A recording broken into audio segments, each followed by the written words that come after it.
नमस्कार। DR. Verma education में आपका स्वागत है। आज हम तुलनात्मक राजनीति के अंतर्गत राजनीतिक दल लेकर आए हैं जो कि पीजीटी, जीआईसी, एलटी, नेट और जेआरएफ के लिए अति महत्वपूर्ण होने वाला है। तो चलिए शुरू करते हैं। राजनीतिक दल। राजनीतिक दल का लोकतंत्र का प्राणवायु कहा जाता है। यद्यपि राजनीतिक दल प्रत्येक प्रकार की राजनीतिक व्यवस्था में पाए जाते हैं, लेकिन लोकतांत्रिक व्यवस्था के लिए अपरिहार्य है, क्योंकि उनके अभाव में लोकतंत्र का सफल संचालन संभव नहीं है।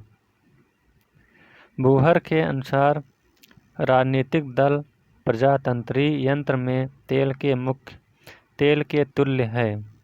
ब्राइस के अनुसार जिस प्रकार ज्वार और भाटा महासागर के जल को ताज़ा एवं तरंगित रखता है, उसी प्रकार से राजनीतिक दल भी राष्ट्र के दिमाग को तेज एवं तरंगित करते हैं। राजनीतिक दल के सर्वश्रेष्ठ व्याख्याकार और इंग्लैंड के प्रसिद्ध अंधारवादी विचारक बर्क के अनुसार दल प्रणाली चाहे पूर्ण रूप से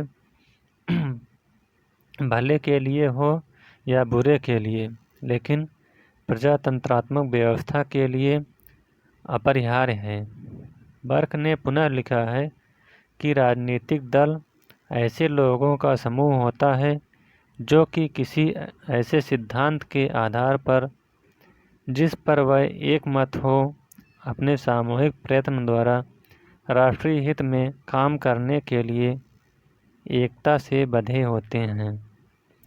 बर्क ने कहा है कि राजनीतिक दलों का मुख्य उद्देश्य राष्ट्रीय हित का संवर्धन है। राजनीतिक दल बनाने के लिए आवश्यक तत्व, यानी राजनीतिक दल बनाने के लिए कौन कौन से आवश्यक तत्व जरूरी होते हैं। तो नंबर 1, औपचारिक संगठन। नंबर 2, संवैधानिक साधनों में विश्वास। नंबर 3, राजनीतिक और आर्थिक मामलों में एकरूपता या सामान्य हितों की एकरूपता। नंबर 4, शासन प्रभुत्व या प्राप्त की इच्छा। नंबर 5, राष्ट्रीय हित का संवर्धन। उपर्युक्त आधार पर राजनीतिक दल की परिभाषा करते हुए कहा जा सकता है कि राजनीतिक दल ऐसे औपचारिक संगठन हैं जो राजनीतिक और आर्थिक प्रश्नों पर समान विचारधारा रखते हुए संवैधानिक साधनों में विश्वास करते हैं और शासन प्रभुत्व की इच्छा होते हुए भी उनका उद्देश्य राष्ट्रीय हित का संवर्धन होता है। राजनीतिक दल के लक्षण। नंबर 1, राजनीतिक दल का मुख्य उद्देश्य चुनाव लड़कर सत्ता प्राप्त करना और उसे बनाए रखना है। नंबर 2, राजनीतिक दल एक औपचारिक संगठन होते हुए यही लक्षण उसे अधिक बिखरे हुए राजनीतिक आंदोलनों से पृथक करता है। नंबर 3, राजनीतिक दल सामान्य विषयों पर जोर देते हैं और सरकारी नीति के प्रमुख क्षेत्रों पर अपना विचार व्यक्त करते हैं। नंबर 4, राजनीतिक दल राजनीतिक प्राथमिकताओं से संगठित होते हैं तथा न्यूनाधिक सामान्य वैचारिक पहचान रखते हैं। प्रजातंत्र में राजनीतिक दल का महत्व या भूमिका। नंबर 1, राजनीतिक दल स्वस्थ लोकमत का निर्माण करते हैं। नंबर 2, राजनीतिक दल का प्राथमिक उद्देश्य जनमत का निर्माण है, जबकि अंतिम उद्देश्य सत्ता की प्राप्ति है। नंबर 3, राजनीतिक दल चुनाव के संचालन के लिए आवश्यक होता है। नंबर 4, राजनीतिक दल सरकार का निर्माण करते हैं। नंबर 5, राजनीतिक दल कानूनों का निर्माण करते हैं। नंबर 6, राजनीतिक दल विभिन्न विभागों में समन्वय स्थापित करते हैं। नंबर 7, राजनीतिक दल जनता को राजनीतिक प्रशिक्षण देते हैं।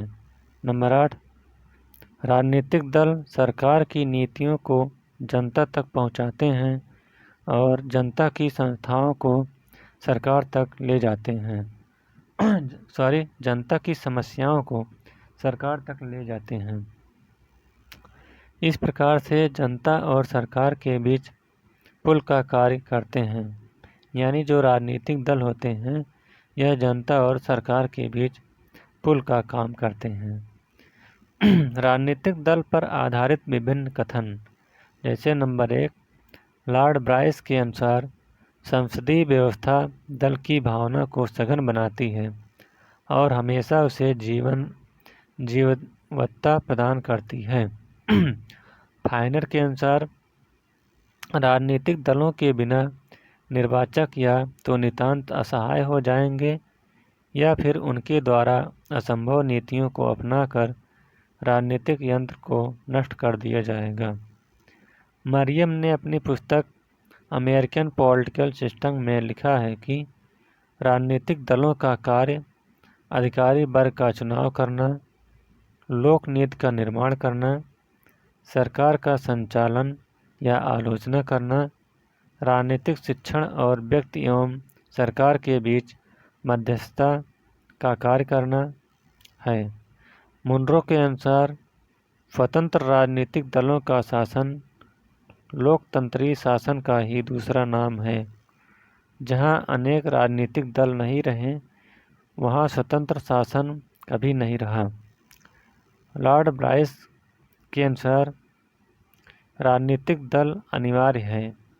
कोई स्वतंत्र देश उनके बिना नहीं रह सकता है। कोई भी यह नहीं बता सका है कि प्रतिनिधि सरकार उसके बिना किस प्रकार चलाई जा सकती है। लॉर्ड ब्राइस के अनुसार लोक मत को प्रशिक्षित करने, उसके निर्माण व अभिव्यक्ति में राजनीतिक दलों के द्वारा अत्यधिक महत्वपूर्ण कार्य किया जाता है। लाबेल के अनुसार राजनीतिक दलों को विचारों का दलाल कहा जाता है।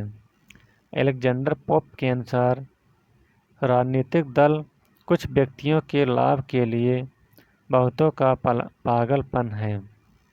लीकॉक के अनुसार दलबंदी एकमात्र ऐसी चीज है जो लोकतंत्र को संभव बनाती है। लास्की के अनुसार राजनीतिक दल तानाशाही से हमारी रक्षा करते हैं। पुनः लास्की लिखते हैं, विपक्ष शासन को तानाशाही के मार्ग पर आगे बढ़ने से रोकता है। बर्क ने राजनीतिक दल के संगठनीय सिद्धांत का प्रतिपादन किया है। रैले तथा कैंडेन ने राजनीतिक दल की कार्यात्मक परिभाषा किया है। एल्डर्स बेस्ट राजनीतिक दल की व्यवहारवादी परिभाषा किया है। रॉबर्ट सी बोन ने राजनीतिक दल की संरचनात्मक प्रकार्यात्मक परिभाषा की है। ला पालोम्बरा ने राजनीतिक दल की यथार्थवादी परिभाषा दिया है। मुनरो ने सार्वजनिक प्रश्नों पर समान रूप से सोचने वाले लोगों का समूह है। यह राजनीतिक जीवन की वास्तविकताओं की अपेक्षा उसके आदर्श को अधिक अभिव्यक्त करता है। तो इस प्रकार से राजनीतिक दल का ये चैप्टर समाप्त होता हुआ।